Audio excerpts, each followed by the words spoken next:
very good evening, viewers, and thank you for tuning in to the Nilecast only on West Nile Television, where we give the daily news bulletins of the day every day from 7 p.m. to 8 p.m. My name is Okumuringa Christine. Before we dive into any of the stories, let's first have a look at the headlines. In the headlines tonight, UNRWA engages Moyo District leaders on Koboko Yumbe Moyo Road project.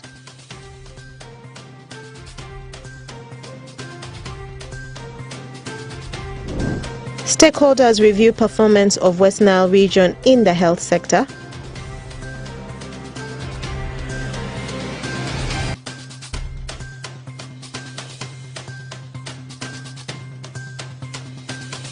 And frustrated man digs grave for himself in Nimba District. This and more in the Nilecast News Bulletin.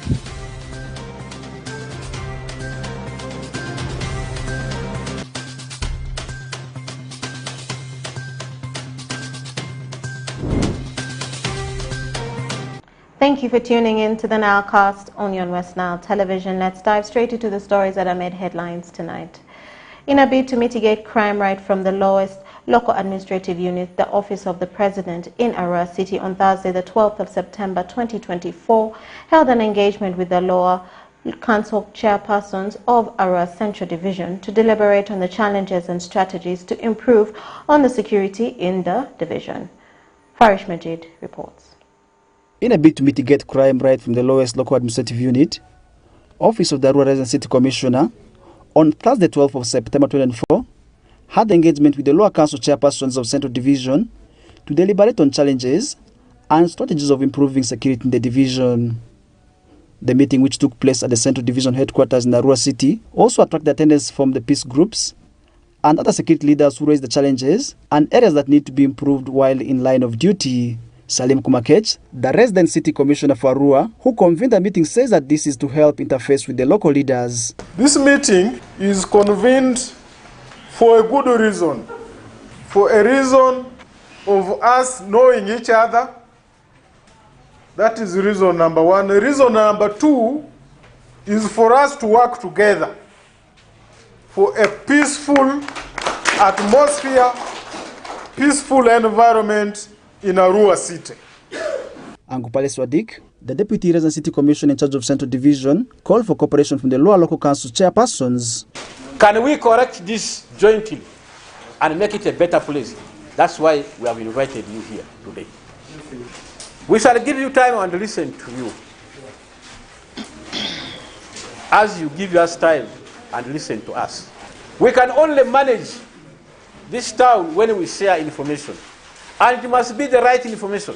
The outgoing RCC was a pro-people.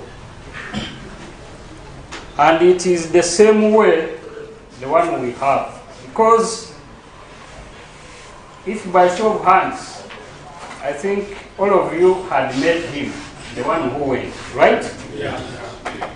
And now this one also has asked for you. Don't you think there is no difference? Shukur Ivan, the local council one chairperson for Upper Bibia, raised the concern of drug abuse as a challenge that needs to be addressed in this area. I want to assure the members that Upper Bibia is not the Upper Bibia we used to call. It is now a peaceful place. So far, the best village in Arua City.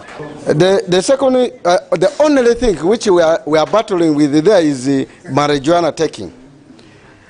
There was a law which eliminated the other former law, where if you are taking marijuana, you may not be penalized. I don't know if it is now reestablished back. If it is there, we need assistance, because it is the one which is now putting our boys to go mad. And it is also generating a lot of issues, the issue of marijuana. Inspector of Police Matua Alfred Tokira, the Community Liaison Officer for Central Division attached to Uganda Police, appreciate the local council one chairpersons and the peace groups of Central Division for supporting security in ending criminality within the city. There was a certain time where security was like we were overrun by criminals. Yeah?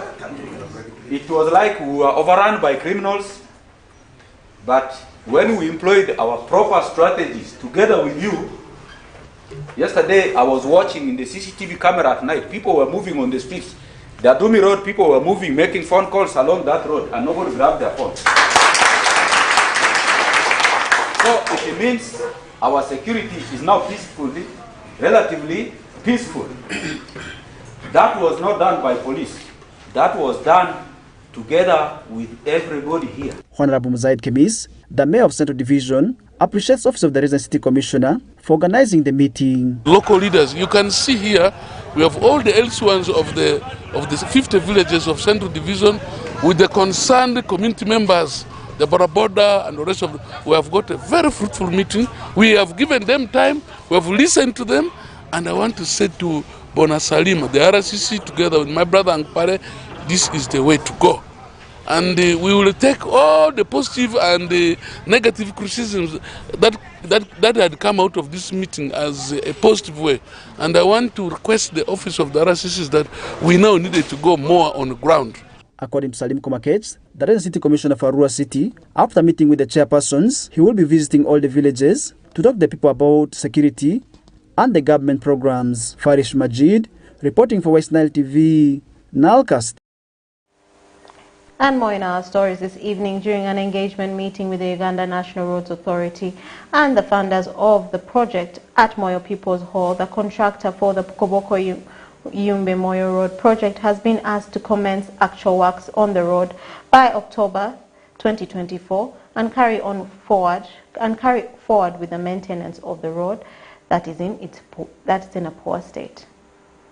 The engagement meeting organized by Uganda National Roads Authority, UNRA, brought in the officials from the World Bank, the contractor of the project and the district leaders of Moyo District to discuss issues pertaining the road project, which has stalled since the groundbreaking ceremony was held in May in Nimba District this year. Mr. Gore Goffin, the resident district commissioner Moyo, during the engagement meeting, agrees to the fact that the people in the district are beginning to lose confidence in the project due to the unnecessary delays in the road construction, but asked the contractor through UNRA to ensure the actual works start by October so as to clear the fears of the public, and also request the contractor to continue with the forward maintenance of the roads. So I want to ask you that do everything possible you can do to make sure that by October, as you have promised, let the actual work start. Let the actual work start. I also want to ask UNRA and the contractor if it is true that some of the documentation that is required to allow the contractor to bring in equipment and start forward maintenance, if all those documentation is now cleared, let the contractor start forward maintenance of this road. Honorable Anyama Williams, the chairman local council 5 Moyo District, lauded the World Bank for financing the road project, saying the state of the road within Moyo is one of the contributing factors to the low level of development in the district, because the ferry only operates for 12 hours a day and the Yumbe Koboko road has been in a very poor state for a very long time, something which has been hindering investors. We very much appreciate the support that we are providing. Our people and ourselves, if you see, we are underdeveloped. One of the key facilitators of this underdevelopment is the road, the status of the road.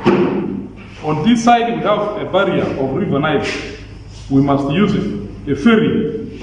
Our movement is controlled by timetable. You can't respond to emergencies, even medical nature. We have lost people here because the ferry is packed. You can't cross.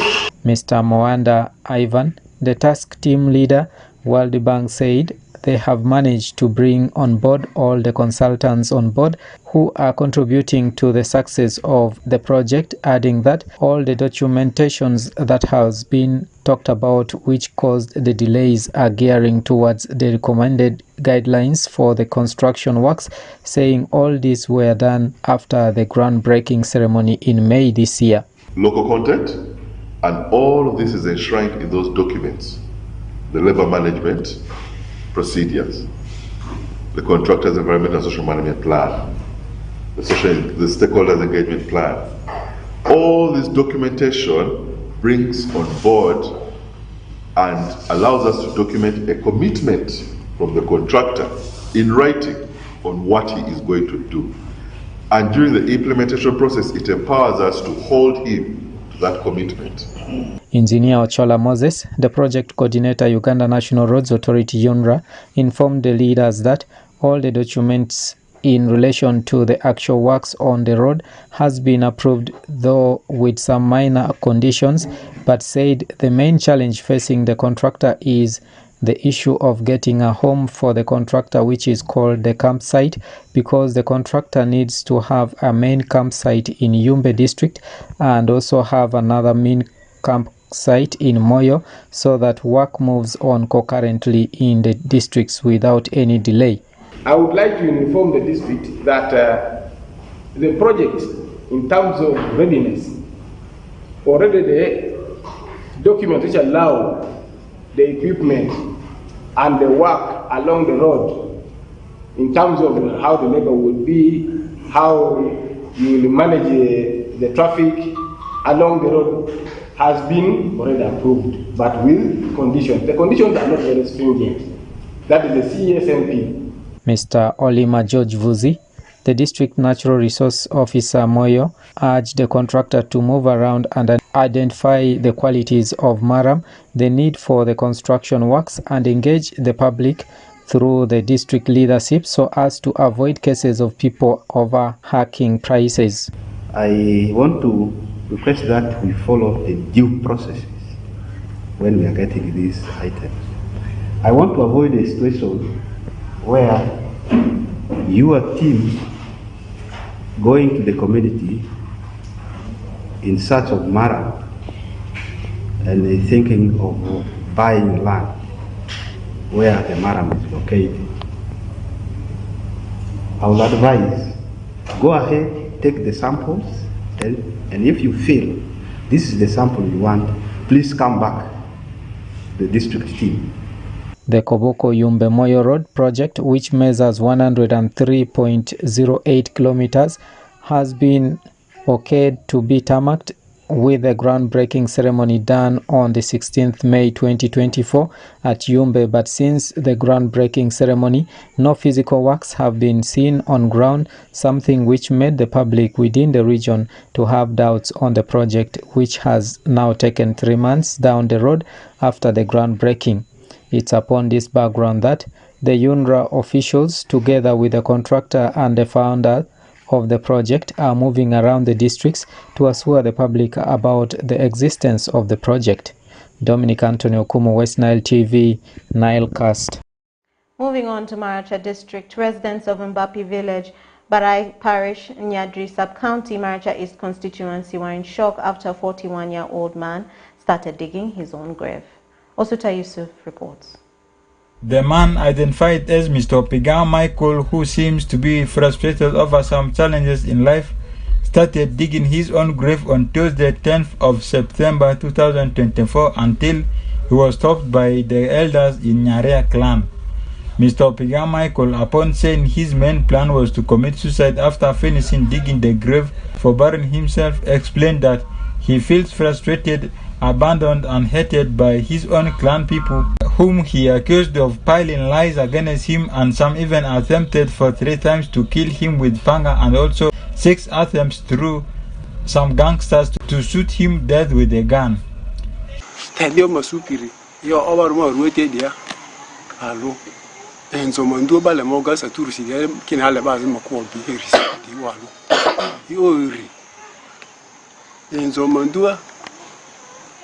Atem tu sunol mosti pale Asia tifu maberianere yona patso makudia katar mazi pe odi ke orka ka bazi mufi odi malia si mavunisi bazio kilo de mar ma stalisi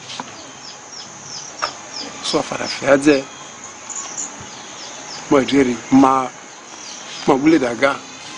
He further added that all his efforts to better his life through selling tobacco and acres of sweet potatoes in his own land have been frustrated by some clan members who advise buyers not to buy products from his land. Yoma si supiri. Amane ndama drisi diki woro. The mother of the victim, Beata Diwaru, vowed to inform her kinsmen over the incident and declared that if her son eventually dies, people should come for the burial without eating anything, and everyone should also go back to their homes and villages without eating any food at the funeral of her son.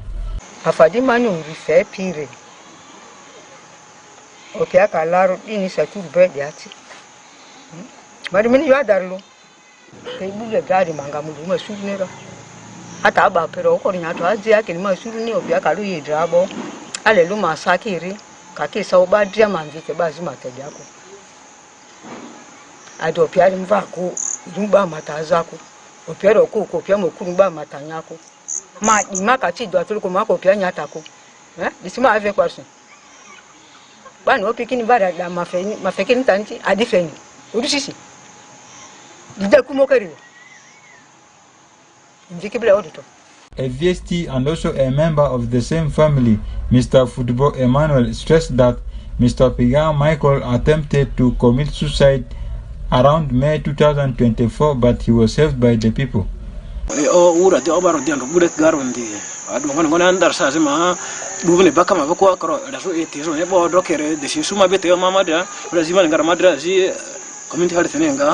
Majira tanenga kusira simata atibale bo sendele ba mumma tinzi ni sisaniaro desi barbe du bakande yanda fasike fatiru tinemvembendi mamure vuri apaka ni sisaniaro ba mope ta bazi aro ni amvepe mamunga dremo rimahura nere mamonda momve mai kuna vile moko yokine idra obidra sidri biro robe ngone oda ani ayo.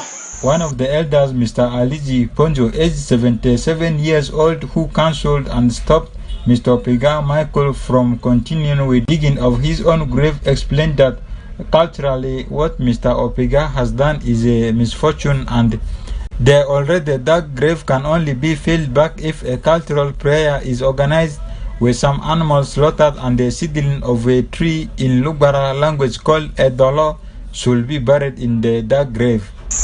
Zakiri ni mingi ile ni ima kule matizo ima disi chanda madia lakini reni yonzi yake ni mukeko ndadidi yo azivi nzini reni makwa fadiza my fault.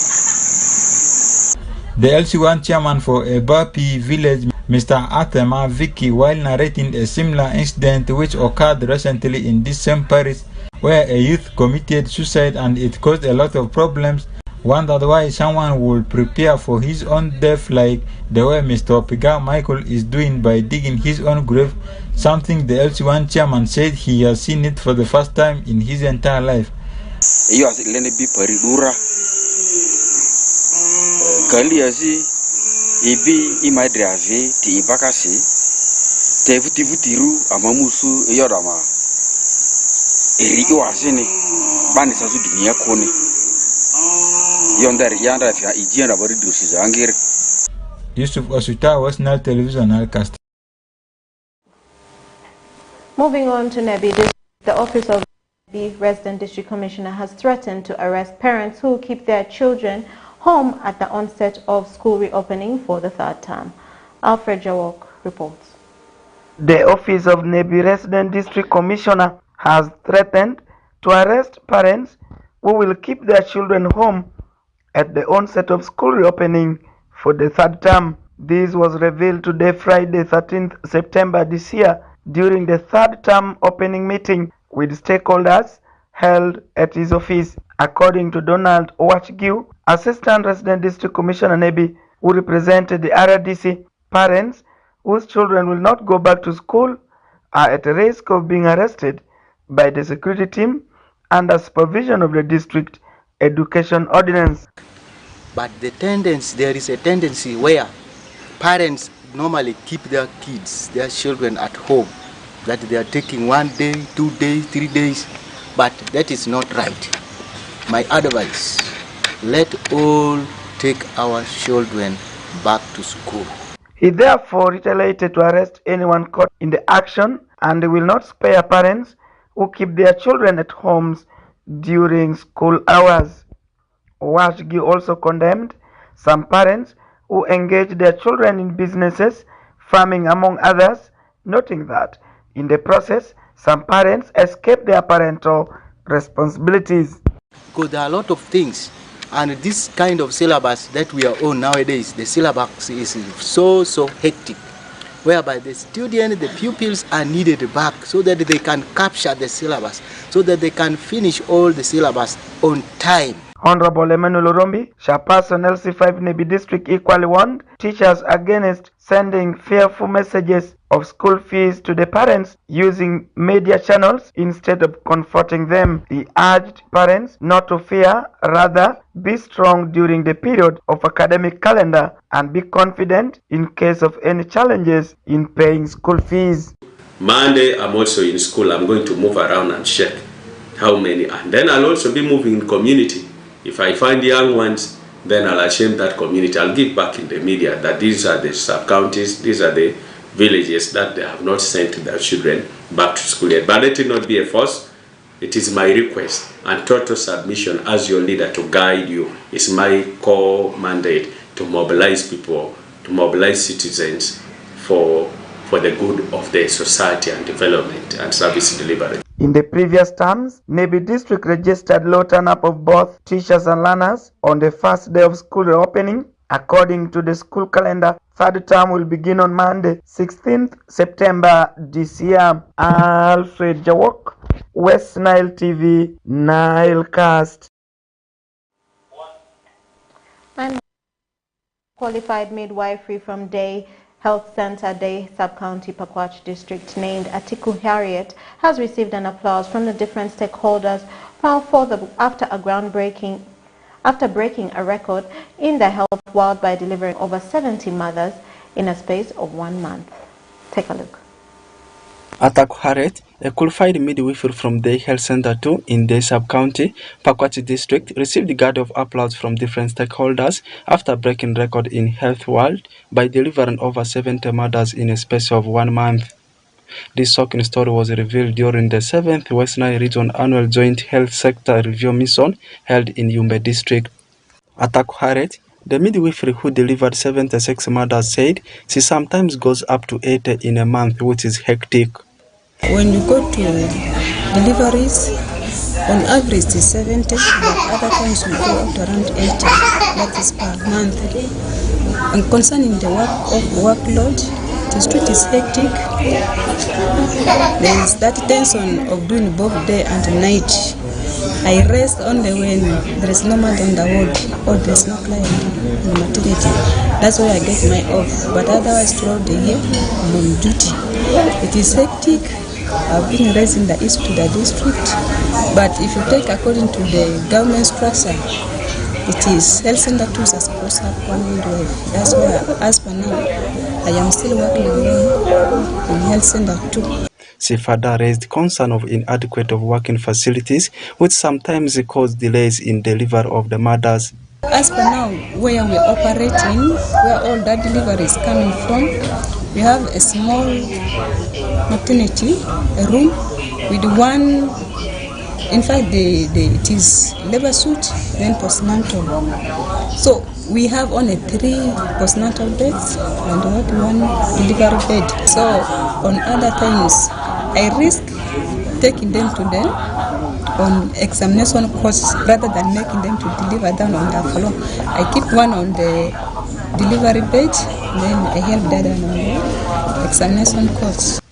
Honorable Dr. George Didiboka, Member of Parliament of Bong constituency, congratulates her and encourages other healthcare workers to emulate the good work done by her. In Pakwach, they emerged the best health center in terms of number of deliveries, assisted deliveries by a qualified healthcare worker and particularly midwife. So I congratulate the midwife, and I want to use the same opportunity to encourage other healthcare workers to emulate the good work that this midwife has demonstrated.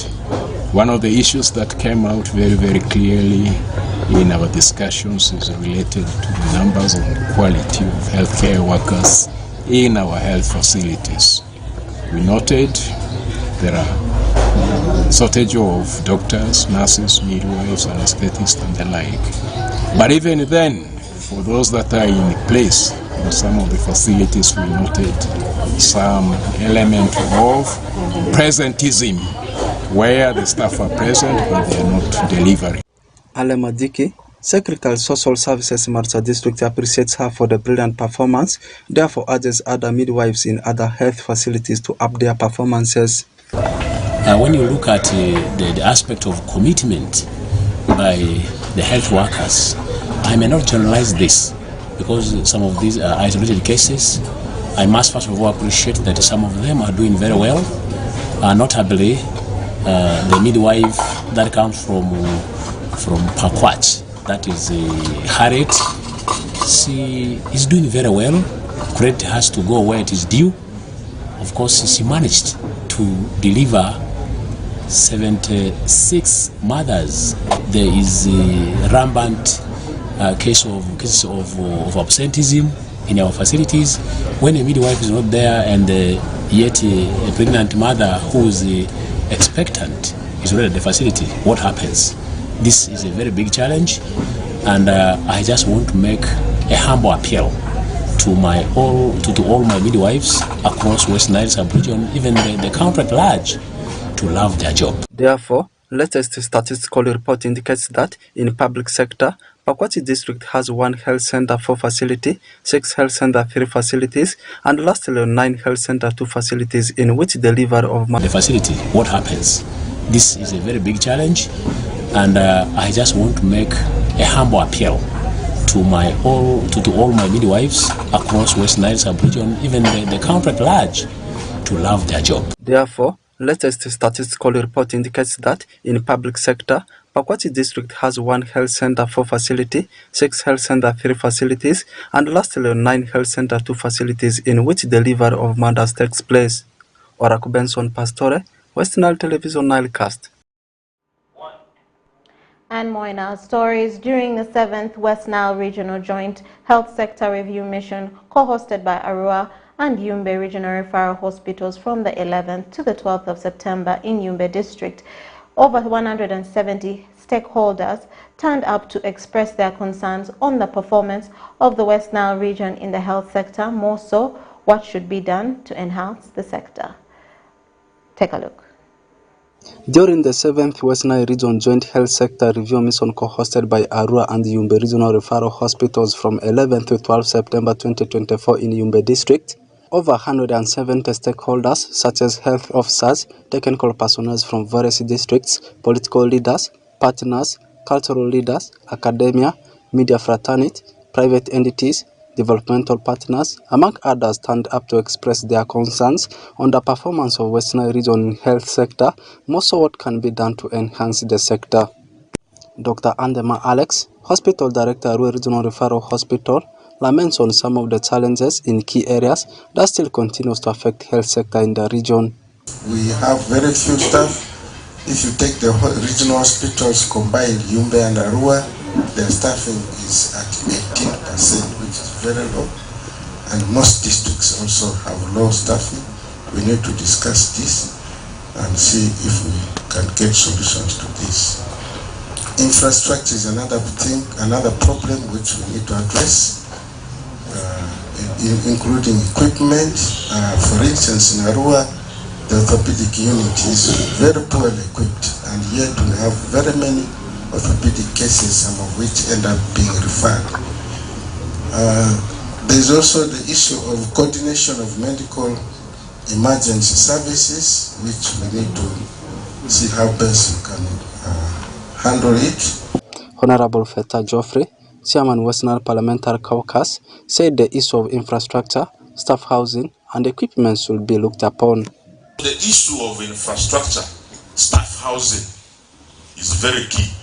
Arua Regional Hospital, there is a very beautiful structure there, but about, I think, between 500 to 1 billion shillings is needed to complete that facility. Now, we need a regional voice amplify, to justify to the powers that be, that this beautiful infrastructure, when it is incomplete, it is no work done. But if you inject there 1 billion shillings, you finish it, you accommodate 10 doctors there. Issues of equipments.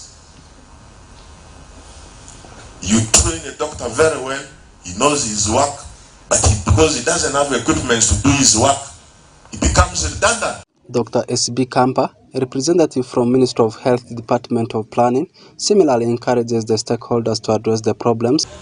We acknowledge that there are challenges. One of the biggest is that the neonatal conditions are now the leading cause of death in the country, and we need tangible measures to ensure that we address the problem and not only speak about it.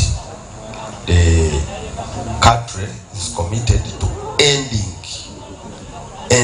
the newborn death, preventable newborn death by 2030.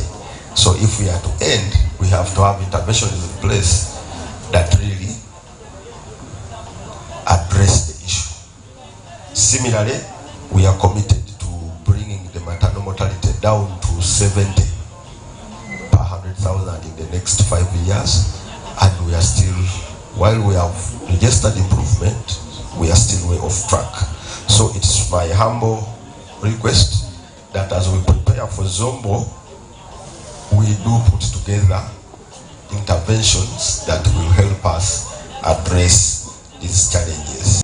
Meanwhile, Honorable Dr. George Didi Doka, Member of Parliament of Bon Constituents and Chairman Committee on Health in Parliament, appeals to the Ministry to see that all the issues that have been discussed should appear in the budget of next financial year. There are a number of issues and concerns that have been discussed and reflected in our action matrix that have resource implications.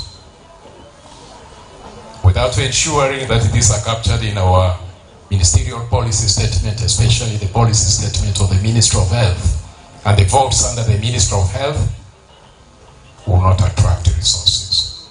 So we appeal to the Ministry of Health to see to it that many of these issues that have been raised that have budgetary implications should appear in the budget framework papers, the ministerial policy statements, and your proposals for the annual work plan and budget 2025-2026, and in the medium-term expenditure framework of your local governments, the regional entities as well. Yeah, Haji Solman, Resident District Commissioner, Nimba District, encourages stakeholders to work as a team for better health services. Here, we have been pointing at each other in the ministry, national medical stores, the blood bank, the cows who are not doing recruitment, and also the cow says the ministry stopped us from recruiting. But I know this conference has made us know that we have to work as a team so that we do good services to our people. West Nile Region Joint Health Sector Review Mission is an annual engagement at the end of every financial year, basically to enhance the health sector, and the next edition shall be co-hosted by Yumbe Regional Referral Hospital and Zombo District. Oraku Benson Pastore, West Nile Television Nilecast. And more in our stories, one unidentified person escaped with serious injuries in Arua City today afternoon following an accident involving a cesspit truck that was taking sewage from the town site to the dumping site in Oluko, which overturned, leaving other road users stranded. The accident occurred around 5 p.m. along Weather Park Lane Road, adjacent to the UNHCR sub-office, paralyzing traffic for hours as traffic police struggled to remove the wreckage of the vehicle. According to Innocent Matata, the border rider who witnessed the vehicle overturn, attributes the accident to overspeeding. Take a look. So I'm going to town. We reach to around UN. There's a car. We have seen the speed is too much. I don't know, the guy is drunk or is not drunk. So we find immediately the car got accident, the falling. So we were near near the first person, that car was even going to get his ass. So we pass. Before we pass, there's also a guy, a borderman. So they fall near the car when the car falls. So now, for us, we see that one, but we don't know where the guy comes from with the car. So we reach at the extent they are injured. There are three, those ones, they are all injured. They have taken those ones to hospital. But for us, we went off. Even from there, we went off. So from there, we don't know again what is taking place in that place again. Yeah, the guy is in terrible speed. The guy is in terrible speed.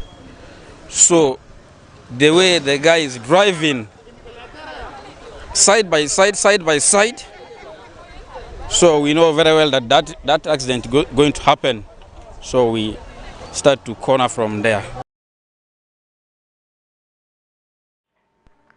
And that marks the end of the Nilecast only on West Nile Television. Thank you always, viewers, for taking the time to be with us from the beginning of the Nilecast to the end of the Nilecast only on West Nile Television. Stay tuned to the rest of the subsequent programs that will follow. See you tomorrow, same time, same place.